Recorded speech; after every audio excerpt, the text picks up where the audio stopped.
Mo suggest unta siya pangutanan. Ayaw na. Nga naman sa may pangutanan dapat. Abot to siyang ex. Ayaw. Gimingaw man daw siya. Ano ikaw may motobag? Nitugan man siya nako. Niya na siya. Pawa na lang siya kung suryaan. Joke ra. Anong siyang gimingaw sa iyang ex? Kay na daw sila yung mga memories nga ano ba. Like unsa nga memory? Kanang sige slag kuyog duwa.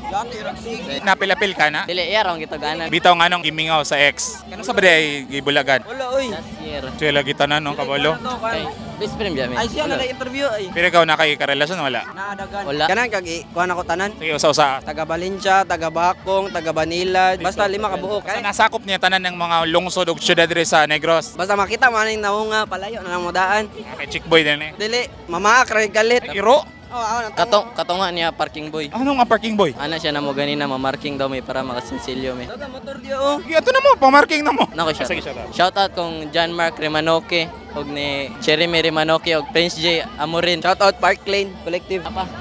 Shout out ko sa akong mamayang papaulion ako. Musti pa siya. Pamusti sa. Ato na.